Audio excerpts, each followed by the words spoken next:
बाबू, BCCL के exam में जो भी क्वेश्चन आए वो सारे के सारे मेरे चैनल से थे। जो भी व्हाट्सएप से जुड़े हुए बच्चे 10-15 न्यूमेरिकल्स जो बड़े सिंपल सिंपल पूछे थे वो हम ग्रुप में डाले, व्हाट्सएप ग्रुप में, ताकि बच्चा लोग को वो वीडियो के माध्यम से उसको सॉल्यूशन मिले। सब क्वेश्चन जो मेरा 857 वीडियो वहीं से था।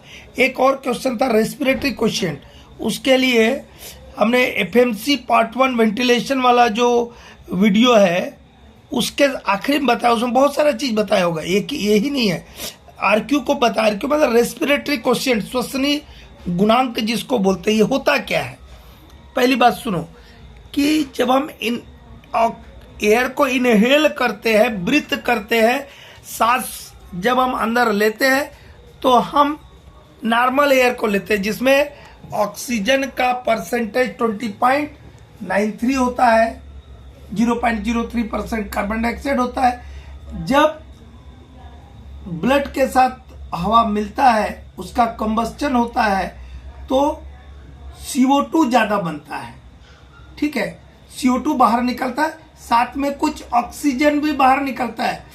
जो आप लोगों को रीजनरेटिव कॉर्टिस वाला चीज़ हम उधर सेल्फ रेस्क्यूअर के बाद जो भी वीडियो भेजे होंगे उसमें बताए होंगे कि रीजनरेटिव कॉर्टिस हम इस्तेमाल करते हैं, जो कि हम जो एक्सहेल्ड एयर में जो ऑक्सीजन होता है उसको प्यूरिफाई करके उसको फिर से हम ब्रीथ करते हैं। तो कहने का मतलब कि हम जो ऑक्सीजन छोड़ते हैं, हवा जो छोड़ते हैं, सांस जो बाहर छोड़ते हैं, एक्सहेल जो करते हैं, उसमें कार्बन डाइऑक्साइड भी रहेगा ज़्यादा मात्रा में और ऑक्सीजन कम मात्रा में रहेगा, कि ऑक्सीजन रहेगा। वैसे एक क्वेश्चन आपको दिया था कि अंडरग्राउंड माइन में एक माइनर जो है 15.5% ऑक्सीजन एक्सहेल कर रहा है और 3.5% CO2 इनहेल कर रहा है, तो रेस्पिरेटरी कोशिएंट कितना होगा ये पूछा था, ठीक है। ये सेट बी है जहाँ तक मुझे याद होगा, उसका 84 नंबर का क्वेश्चन है। एक सेट में ये क्वेश्चन नंबर 4 है, ठीक है। तो हम ये एफएमसी पार्ट 1 वेंटिलेशन वाले फर्स्ट क्लास का, एफएमसी मतलब फर्स्ट क्लास के लिए जो वेंटिलेशन वाला था, इसलिए मेरा सारा प्लेलिस्ट देख रहा होगा। 1, 2, 4, 10 वीडियो देखने से थोड़ी होगा। अब एक बोलता पहले काहे नहीं बता दिए सर, तो और हम तो व्हाट्सएप ग्रुप में डालते रहते, चैनल में बना के डाल दिया, अब नहीं देखते तो मेरा गलती है। तो रेस्पिरेटरी क्वेश्चन क्या होता है? रेस्पिरेटरी क्वेश्चन होता है वॉल्यूम ऑफ CO2 एक्सहेल्ड,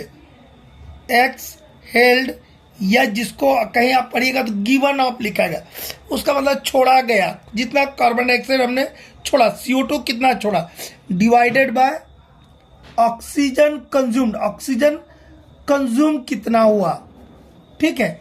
इसका जो रेशियो है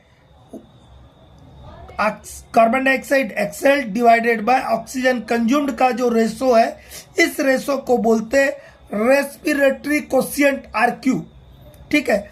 और ये इन जनरल जो होता है 0.85 होता है, ठीक है। ह्यूमन बीइंग के लिए याद रखिएगा 0.85 होता है, लेकिन इस क्वेश्चन के आंसर में 0.85 नहीं है और बच्चा लोग 0.84 भी पहले दिया है, एकदम उसको अंदाजी में मार दिया होगा बिना कैलकुलेशन किए, तो गलत हो गया। ऑक्सीजन कंज्यूम्ड कैसे निकालते? नॉर्मल एयर में ऑक्सीजन कितना होता है 20.93 माइनस कितना आप छोड़ रहे हैं हवा में, एक्सेल कितना कर रहे हैं आप 15.5, इतना तो ऑक्सीजन आपने लिया था और इतना बाहर छोड़ दे रहे सांस के द्वारा, तो कंज्यूम्ड कितना हुआ, इससे इसको माइनस करेंगे 5.43%। आपने उपयोग में कितना लाया, ऑक्सीजन कितना खर्चा किया, 5.43% आउट ऑफ 20.93, क्योंकि 15.5 तो आपके प्रॉब्लम में दिया कि आप एक्सहेल कर रहे हैं, ठीक है। और ऑक्सीजन कार्बन डाइऑक्साइड एक्सहेल्ड तो दिया हुआ है 3.5%, तो RQ क्या हो गया, कार्बन डाइऑक्साइड जो एक्सहेल्ड हो रहा परसेंटेज लिख दीजिए 3.5 divided by oxygen consumed, oxygen consume कितना है 5.43, दोनों को डिवाइड कर दीजिए तो RQ निकल जाएगा आपका 0.64, ठीक है।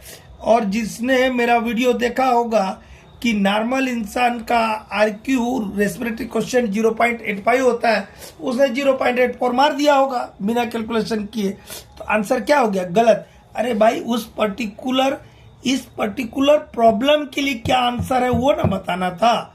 इन जनरल यदि आपको पूछा होता कि कितना होता तो 0.85 लिखते चलता। अब यहाँ 0.84 भी दिया है, हो गया गलत फिर। तो आपका आंसर कितना होगा? 0.64। इस क्वेश्चन के हिसाब से आपका आरक्यू आएगा।